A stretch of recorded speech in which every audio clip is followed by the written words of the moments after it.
حضرت ابو بردہ رضی اللہ تعالیٰ عنہ راوی ہیں کہ حضرت ابو موسیٰ اشعری رضی اللہ تعالیٰ عنہ کی جب وفات کا وقت قریب آیا تو انہوں نے اپنے بیٹوں سے کہا کہ اے بیٹو روٹی والے کو یاد رکھنا۔ پھر یہ واقعہ خود ہی بیان کیا کہ وہ روٹی والا کون تھا۔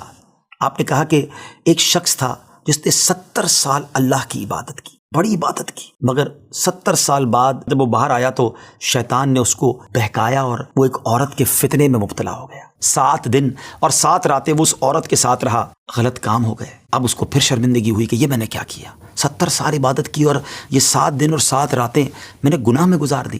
بڑا شرمندہ، بڑا نادم، قدم قدم پر سجدے کرتا جاتا، توبہ کرتا جاتا۔ اب چلتے چلتے چلتے ایک مسافر خانے میں پہنچا تو وہاں 12 مسکین لوگ پڑے ہوئے تھے، لیٹے ہوئے تھے۔ اس نے بھی جگہ بنائی اور ان کے درمیان جا کر خود بھی گر کر سو گئے۔ اب رات میں ایک شخص آیا جو ان کو کھانا دیا کرتا تھا، روٹی دیا کرتا تھا۔ ایک ایک کر کے 12 روٹیاں لے کر آیا تھا، اس کو پتا تھا یہاں 12 مسکین رہتے ہیں۔ ایک ایک کر کے سب کو روٹی دینے لگا۔ وہ شخص جو یہاں آ کر اچانک بیچ میں آ کر لیٹا تھا اس کو بھی وہ مسکین سمجھا اور اس کو بھی روٹی دے دی۔ لیکن ظاہر ہے کہ اگر ترتیب سے روٹی دیتے دیتے آگے آئے تو آخری نمبر والے کو روٹی نہ ملی، کیونکہ یہ تو 13 ہو چکے تھے۔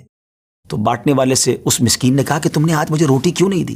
اس نے کہا میں نے تو سب کو ایک ایک روٹی دی، کسی کو 2 نہیں دی۔ کہا تم مجھے روٹی نہیں دے رہے ہو۔ بہرحال وہ ناراض ہو گیا کہ ٹھیک ہے، پھر تم اگر یہ سمجھتے ہو کہ میں بددیانتی کر رہا ہوں تو میں تمہیں کچھ بھی نہیں دوں گا۔ یہ کہہ کر وہ شخص تو چلا گیا، مگر وہ مسکین بیچارہ بھوکا رہ گیا۔ اب وہ شخص جس نے ابھی توبہ کی تھی، پہلے 70 سال کی عبادت بھی کی ہوئی تھی، اس کو خیال آیا کہ میری وجہ سے اس مسکین کو روٹی نہیں ملی ہے۔ بھوک اسے بھی بڑی تھی مگر اس نے وہ روٹی اسے دے دی۔ شدید بھوک لگی ہوئی تھی، رات بھر بھوک میں تڑپتا رہا اور اسی بھوک کے عالم میں صبح اس کا انتقال ہو گیا۔ حضرت ابو موسیٰ اشعری رضی اللہ تعالیٰ عنہ فرماتے ہیں کہ جب یہ شخص اللہ کی بارگاہ میں پہنچا نا تو ایک پلڑے میں اس کی 70 سال کی عبادت رکھی گئی اور ایک پلڑے میں وہ 7 دن اور 7 رات کے گناہ رکھے گئے۔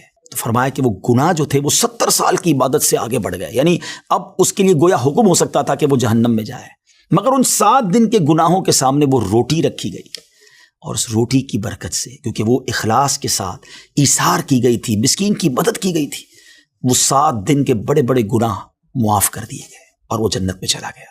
پھر آپ نے اپنے بچوں سے کہا بیٹا روٹی والے کو یاد رکھنا۔ ناظرین یہ واقعہ واقعی دلوں کے تار چھیڑ دیتا ہے۔ 2 باتیں سیکھنی ہیں کہ بعض اوقات کچھ لوگ کہتے ہیں یار میں نہیں بہک سکتا، میں تو بڑے اچھے ماحول میں ہوں۔ نہیں جناب، شیطان نے بڑوں کو بہکا دیا ہے۔ ہمیں اپنی صحبتیں اچھی کرنی ہوں گی، اللہ کریم سے شیطان کے مقابلے میں پناہ مانگنی ہوگی اور اپنے آپ سے ڈرتے رہنا ہوگا کہ نہیں میں بھی گناہوں میں مبتلا ہو سکتا ہوں، مجھ سے بھی کوئی بڑا گناہ کہیں نہ ہو جائے۔